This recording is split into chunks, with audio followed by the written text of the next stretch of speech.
नमस्कार, मैं अभिषेक जाखड़। आप देख रहे हैं आरजी टीवी 24 की खास सीरीज, जिसमें हम आपको एक ऐसे नेता से रूबरू कराएंगे जो किसान परिवार से आते हैं, जिन्होंने किसान परिवार से निकलकर विधायक तक का सफ़र तय किया है। एक ऐसा नेता जो कि अपने क्षेत्र के कार्यकर्ताओं से काफ़ी स्नेह करता है। एक ऐसा नेता जो कि एक शेड्यूल कास्ट से आने के बाद भी विधायक बना।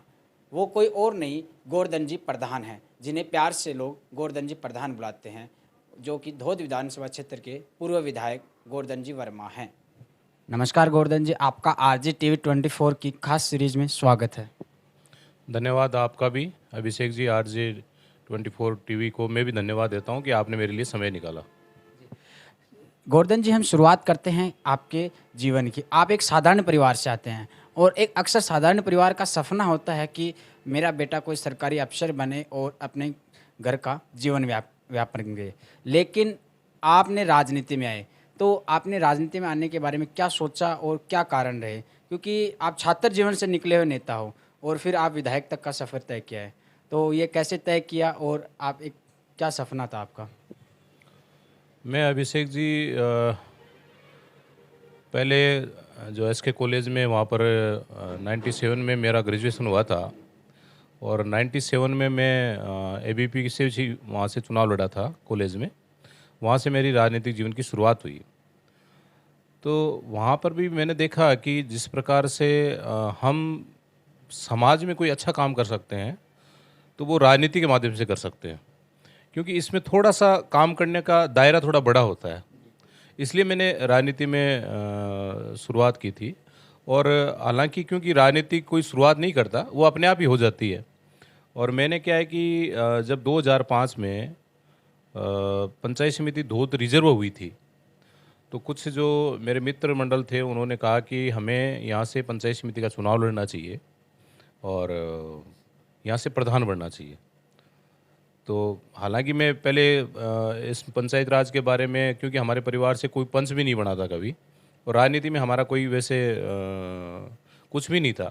हम बिल्कुल साधारण परिवार से हैं, क्योंकि किसान परिवार से हैं। राजनीति करना हमारे लिए, मैं सोचता हूँ, क्योंकि राजनीति एक वो जगह है जहाँ पर बहुत सारा पैसा भी चाहिए।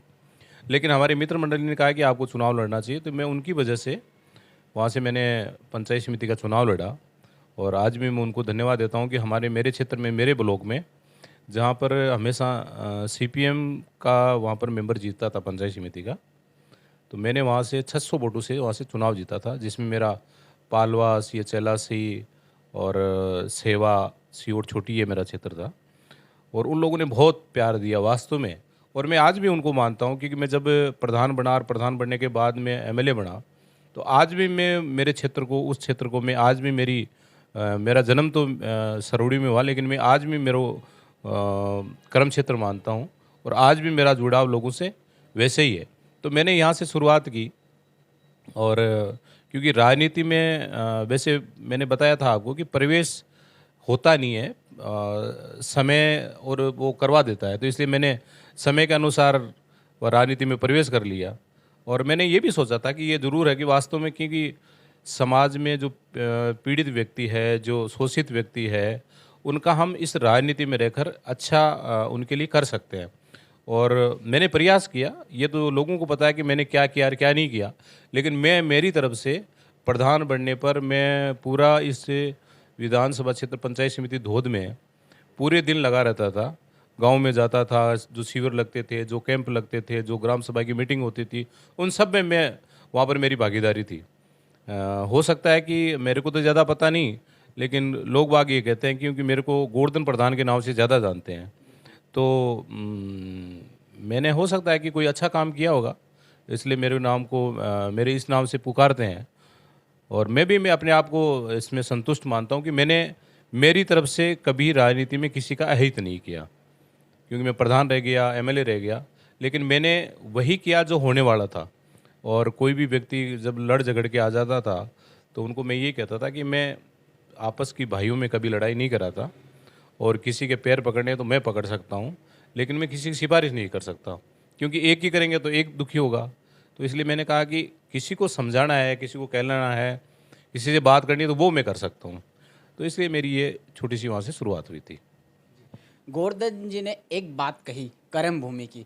अक्सर ये सही है कि जहाँ जन्म लेते हैं वो जन्म भूमि होती है, लेकिन अपना काम और कर्म उसी से पहचान होती है जहाँ अपन कर्म करते हैं। कर्म करते रहो और फल की चिंता मत करो, ये सही है। गोवर्धन जी, आप सामान्य परिवार से हैं। आपके पिताजी एक सामान्य किसान हैं। आप खेती करते हैं आज भी पिताजी, और आपने विधायक बन गए, लेकिन आज भी आप भी खेती करते हैं। क्योंकि अक्सर लोग देखते हैं जब बड़े नेता बन जाते हैं, विधायक बन जाते हैं, तो अपने घर भरने में लग जाते हैं, किसानी को छोड़ देते हैं, खेती को छोड़ देते हैं। आप आज भी खेती बाड़ी करते हैं, इसके पीछे क्या कारण है? देखिए, राजनीति कोई पैसा कमाने का जगह नहीं है। हालांकि मैं गरीब ज़रूर हूँ, लेकिन क्या है कि लोग राजनीति को एक आज की दृष्टि में ये देखते हैं कि ये एक बिजनेस है। और मेरे हिसाब से ये क्या है कि एक सेवा का काम है। क्योंकि मैं जब मैं एमएलए था तो मैं लोगों को बहुत यूँ रिस्पेक्ट करता था कि भाई मेरी वजह से कोई व्यक्ति ये नहीं सोचे कि भाई हमने इसको एमएलए बना दिया, आज ये यार हमारी तरफ देखता ही नहीं है, राम राम नहीं करता है, मिलता नहीं है। तो मैं ज़्यादा लोगों को मतलब यूँ समझता था कि भाई मेरे को कोई उलावना नहीं देते। और मैं 24 घंटे में लगभग 18 घंटे काम में करता था, क्योंकि मैं रात को 2 बजे भी 3 बजे भी जयपुर पहुंच जाता था। कोई व्यक्ति का काम मेरे को दे दिया, अब काम हो या नहीं हो ये मुझे नहीं पता, लेकिन किसी ने मेरे को एप्लीकेशन दे दी, किसी ने मेरे को कहा कि ये काम फला मंत्री के पास में होगा या फला विभाग में होगा, तो मैं मेरी तरफ से वो कागज़ वहाँ तक पहुँचा के आता था। ये मेरी ड्यूटी, मैं ड्यूटी मानता था। अब मैं सोचता कि उसका भाग्य है, उसका काम होगा तो वो जाने, लेकिन मैं मेरी तरफ से वो काम मेरी तरफ से अधूरा नहीं छोड़ा मैंने कभी भी। और कोई भी व्यक्ति जैसे मान लो कि किसी सिफारिश करनी है, किसी से बात करनी है, तो मैं वो सिफारिश उसकी करता था। मेरा नियम ये है कि जब मैं भारतीय जनता पार्टी का हूँ तो मेरी प्रायोरिटी रहती कि भारतीय जनता पार्टी के कार्यकर्ता का मैं काम करूँ। ये सही बात है, क्योंकि जिस पार्टी की वजह से, जिसकी वजह से मैं जाना जाता हूँ, जिसकी वजह से मेरी पहचान बनी है, लेकिन मैं उसके बाद में यदि मेरे पास में कोई सामान बच गया तो वो सामान मैं ख़राब नहीं होने देता। उस सामान को मैं सभी लोगों में बांटता हूँ। और यदि किसी का व्यक्तिगत काम हो गया, किसी का अहित नहीं होता हो, तो मैं सबका करता हूँ। लेकिन जब पार्टी की कोई बात आती है तो मैं पार्टी के लिए करता हूँ, ये ज़रूर है।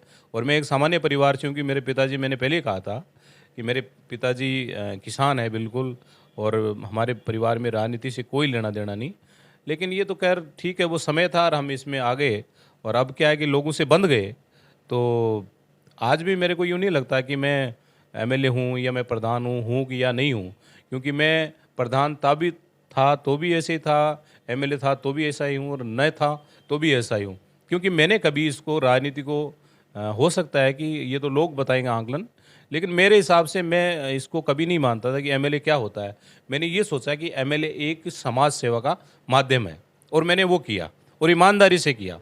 क्योंकि मेरे पास में, क्योंकि कई व्यक्ति ये सोचते हैं कि जब किसी के पास में कि ये आदमी अच्छा है या बुरा है, या ये भ्रष्टाचारी है कि या नहीं है, और उसका पता तब चलता है जब उसके पास में वो सामान मिल जाए और उसको सही ढंग से निभा दे। तो मेरे पास में ऐसे बहुत सारे समय भी आए थे जब लोग बाग पैसे भी देते थे। लोग बाग ये सोचते कि भाई ये पैसों से काम होता है, लेकिन मैंने कहा कि नहीं, पैसों से काम नहीं होता है, मैं आपके लिए वैसे ही तैयार हूँ। और राजनीति में क्योंकि बहुत सारा ऐसे समय आते हैं जिसमें बात करते हैं कि भाई हम आपको कुछ दे देंगे। बहुत बड़ा प्रलोभन भी आया था एक बार, कि एक बार राज्यसभा का चुनाव था, तो उसमें भी किसी ने मेरे को लगभग 7 करोड़ रुपए देने की पेशकश की थी। तो मैंने कहा कि यार मैं सामान्य परिवार से हूँ, ये 7 करोड़ रुपए लेकर मैं करूँगा क्या इनका, मेरे को यही नहीं पता कि ये 7 करोड़ रुपए मैं खर्च कहाँ करूँगा। तो इसलिए मैंने कहा कि मैं पार्टी से बंधा हुआ आदमी हूँ। जनता ने मेरे को ये मानते हुए वोट दिए थे कि ये भारतीय जनता पार्टी का व्यक्ति है, इसलिए मैं पार्टी के साथ में और मेरे व्यक्तियों के साथ में कभी अन्याय नहीं करूँगा। और ये सीधी सी बात है कि कोई व्यक्ति विश्वास करता है तो विश्वास के साथ में खरा उतरना चाहिए। जैसे गोवर्धन जी ने एक चीज़ बताई कि मेरे बारे में लोग बताएंगे, तो हमने क्षेत्र के लोगों से सुना भी है और पूछा भी है कि जहाँ भी गोवर्धन जी जाते हैं वहाँ पे लोग उनको बहुत ही स्नेह देते हैं। तो इसी से जुड़ा हुआ एक मेरा सवाल ये है, गोवर्धन जी, आपके लोग आपके क्षेत्र में जाते हो आप, तो वहाँ पे लोग आपको बहुत स्नेह करते हैं और आप भी उनको बहुत स्नेह देते हो, इसके पीछे क्या कारण है? देखिए, ये क्या है कि मैंने पहले भी कहा था कि राजनीति को मैंने कोई बिजनेस नहीं बनाया। और मैं मतलब राजनीति में जो भी लोग मेरे से मिलते हैं तो मैं एक साथी की जैसे या मित्र की तरह या बड़ों के जैसे या परिवार के सदस्यों को परिवार की तरह से मतलब लोगों से मेरा कोई ऐसा नहीं है कि भाई हमें इनसे कुछ स्वार्थ मिल जाए। तो इसलिए लोगों का जुड़ाव वो क्या है कि हम पूरे दिन क्षेत्र में रहते हैं तो इसलिए लोगों का जुड़ाव हो जाता है। कोई भी मेरे को फ़ोन कर दिया कि साहब शादी का कार्ड दिया था और आप या मैंने भूल गया लेकिन आपको आना ही है, तो भी मैं चला जाता हूँ। तो वो सोचता है कि यार मैंने तो इनको कार्ड घर पे जाकर भी नहीं दिया यार, फिर मेरे फ़ोन करने से भी आ गए। तो ये छोटी छोटी बातें होती हैं जिससे लोगों का जुड़ाव हो जाता है। और जब इस फील्ड में हम समाज के सेवा के लिए आए हैं तो वो उसी प्रकार से हमें करना चाहिए। आज भी लोग मैं वास्तव में सौभाग्यशाली हूँ और मैं धोद विधानसभा क्षेत्र के लोगों को भी धन्यवाद देता हूँ कि मैं जहाँ भी जाता हूँ लोग वास्तव में बहुत प्रेम करते हैं। मतलब ये कतई कहीं भी नहीं हुआ कि आप गए यार आप एमएलए थे तो उस समय आपने ऐसा किया था, हमसे बात नहीं करते थे, या आप प्रधान थे तो उस समय ऐसा काम मेरे लिए ख़राब कर दिया, हमारे परिवार के लिए ख़राब कर दिया या हमारे समाज के लिए ख़राब कर दिया। ऐसा कहीं भी नहीं हुआ। ऐसा मतलब कहीं भी जाते हैं तो हम बड़े लोगों से प्रेम से मिलते हैं, लोग भी मेरे से प्रेम से मिलते हैं और बहुत सम्मान देते हैं। मैं तो इससे ही हूँ कि हो सकता है कि वो चुनाव में हार जीत होती रहती है, लेकिन ये तो समय होता है, कभी हार भी जाते हैं, कभी जीत भी जाते हैं। गोवर्धन जी, अब आप बात करते हैं आपके क्षेत्र के मुद्दों के। तो आप जिस कार्यकाल में रहे हो, उस कार्यकाल में आपने क्षेत्र के लोगों के लिए सबसे ज़रूरतमंद कार्य क्या-क्या करवाए थे आपने? देखिए, मैंने जब मैं प्रधान था तो उस समय क्या कि ये मनरेगा कार्यक्रम चला ही था और उस समय मैं प्रधान था तो उस समय बहुत सारे लोगों यानी बहुत सारे रास्तों में मैंने ग्रेवल सड़क डलवाई उस समय। आज तो ग्रेवल सड़क कम डालते हैं, जगह भी नहीं है ज़्यादा इतनी, लेकिन उस समय जो छोटे मोटे रास्ते थे उनमें बहुत सारी ग्रेवल सड़कें डलवाई। और उन ग्रेवल सड़कों को जब मैं एमएलए बना तो उसमें हमने डामरीकरण करवाया।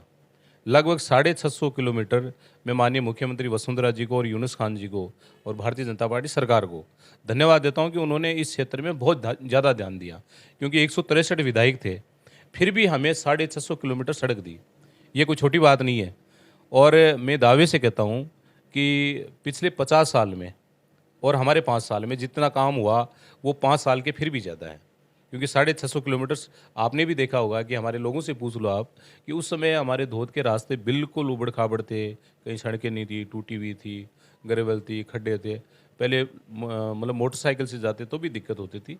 आज इस विधानसभा क्षेत्र धोद में लगभग मैं यूँ कह सकता हूँ कि 70% काम हो चुका है सड़कों का। और उसी को हम देखें तो शिक्षा के क्षेत्र में हमने लगभग 53 ग्राम पंचायतें थी, तो 53 में ये मान लो कि 22-23 ग्राम पंचायतों में सीनियर सेकेंडरी स्कूल थी, लेकिन हमने 33 या 34 सीनियर सेकेंडरी स्कूल करवाई है। तो ये भी कम नहीं है, क्योंकि 50 साल में जितना काम नहीं हुआ वो हमने 5 साल में करवा के दिखाया। इसके बाद में जो पीएचसी है या जो पशु केंद्र हैं या शिक्षा के क्षेत्र में या खेल के क्षेत्र में हमने मतलब लगभग हमारे हिसाब से ठीक करवाया था। ये हम नहीं कहते कि हमने पूरा करवा दिया, लेकिन हमने जो काम 5 साल में करवाए वो 5 साल में न तो आज हुए हैं न पहले हुए थे। ये मैं ज़रूर आपको कहना चाहूँगा। तो ये हमारी सरकार को भी धन्यवाद देता हूँ और लोगों को भी देता हूँ कि लोगों ने मेरे को कोऑपरेट किया, इसलिए वो काम हुए और लोग मेरे पीछे रहते थे और मैं लोगों के साथ में रहता था। जी, अभी बात करें 2013 में आप विधायक बने, तो उसके बाद में 2018 में क्या कारण रहे कि आपको लोगों ने विश्वास नहीं दिला पाए आप? क्योंकि आप 2013 में विधायक बनने के बाद पुनः रिपीट नहीं कर पाए उसको 2018 में। ये ठीक बात है कि मैंने 2013 में बहुत सारे वोटों से जीता, 2018 में मैं चुनाव हार गया। ये लोगों के पास में कोई ऐसा मुद्दा नहीं था कि मेरे को वोट नहीं दे, लेकिन ऐसी परिस्थितियां बन गई जिनके कारण से मेरे को वोट नहीं मिले। और मैं आज भी मतलब ये सोचता हूँ कि लोगों की उस समय जो परिस्थिति थी मेरे लिए तो ठीक नहीं हुआ, लेकिन लोगों के लिए ये है कि आज जैसे मान लो कि जो व्यक्ति काम करता है, जो अच्छा व्यक्ति है, राजनीति में यदि अच्छे व्यक्ति नहीं आएंगे तो काम भी नहीं होगा। और मैं सोचता हूँ कि वैसे देखें तो राजनीति कोई मतलब बहुत अच्छा काम तो नहीं कह सकते, लेकिन समाज सेवा का और समाज में काम करने का एक अच्छा माध्यम है। लेकिन इसमें अच्छे व्यक्तियों को जब तक समाज स्वीकार नहीं करेगा तब तक राजनीति में अच्छे लोग, हालांकि अच्छे रहते हैं लोग, ऐसे नहीं है कोई भी, लेकिन जो और ज़्यादा बढ़िया अपने आप को ये सोचता है कि मैं और अच्छा काम करूं इसमें, तो उनको तवज्जो नहीं मिलती, तो फिर वो लोग सोचते हैं कि यार इसमें पता नहीं परिस्थितियों में क्या हो जाता है, क्योंकि परिस्थितियाँ ही बनती है इसमें तो, और उसमें परिस्थितियाँ चेंज हो जाती है तो कुछ नहीं है। क्योंकि मैं लगातार 16-17 घंटा काम करता था। जब मैं लोगों से 2018 में वोट मांगने गया तो लोगों ने कहा कि यार गोवर्धन तेरे में काम आपने बहुत करवाए और आपने कोई ऐसा कोई काम भी नहीं किया, हम आपके विरोध में भी नहीं है, लेकिन वोट नहीं देंगे यार अब की बार। मैंने कहा ये तो कौन सी बात हुई। तो वो हो सकता है कि लोगों का उस समय थोड़ी सत्ता विरोधी लहर भी हो जाती है, कुछ एक दो कारण भी बन गए जिसके कारण से ये चुनाव हारना पड़ा। लेकिन मैं तो ये कहता हूँ कि लोगों को थोड़ा ज़रूर सोचना चाहिए, क्योंकि जब तक हम कोई अच्छा काम करता है उसको यदि हम बेनिफिट उसको वापस यदि उसको तवज्जो नहीं देते हैं तो इसमें फिर क्योंकि अच्छे लोग जो और अच्छा करना चाहते हैं उनको फ़ायदा नहीं मिलेगा। 2023 के विधानसभा चुनाव में आपके मुख्य एजेंडे क्या रहने वाले हैं? जैसे आपने बताया कि 2013 में हमने ये कार्य करवाए, तो क्या जो बचे हुए कार्य हैं वो फिर से आगे बढ़ेंगे 2023 में, और आपके और अन्य मुख्य एजेंडे क्या रहने वाले हैं? देखिए ये काम जनता का है, क्योंकि जनता यदि चाहेगी 2023 में कि भाई हम गोवर्धन को बढ़ाएंगे तो हम काम करेंगे, क्योंकि ये किसी एक व्यक्ति का काम नहीं है कि भाई मैं बन गया, क्योंकि ये लोग चाहते हैं, जनता चाहती है, पार्टी चाहती है, तभी हम आगे बढ़ेंगे। और यदि जीतते हैं और यदि पार्टी लोग हमें विश्वास करते हैं तो हम उस पर खरा उतरने की पूरी कोशिश करेंगे। मुद्दे बहुत सारे हैं, समस्याएं बहुत सारी है, अभी भी है, क्योंकि समस्याएं कभी ख़त्म नहीं होती, लेकिन उस समस्याओं को थोड़ा कम किया जा सकता है। जैसे 5 साल में, अभी हम देखें 3.5 साल में तो सरकार ने कोई विशेष काम नहीं किया, कांग्रेस सरकार ने, क्योंकि जो उनके एजेंडे थे या यहाँ के लोकल एजेंडे थे उनको भी उन्होंने पूरा नहीं किया। क्योंकि बेरोज़गारों के साथ में किस प्रकार से हो रहा है, किसानों के साथ में किस प्रकार से हो रहा है, आज परीक्षाएं मतलब रद्द हो रही है, युवा वर्ग है वो दुखी है कि साहब जिनका परीक्षा ले लिया उनका रिजल्ट नहीं निकाल रहे हैं, रिजल्ट निकालते तो उनको पोस्टिंग नहीं दे रहे हैं। तो ये बहुत सारी ऐसी समस्याएं हैं।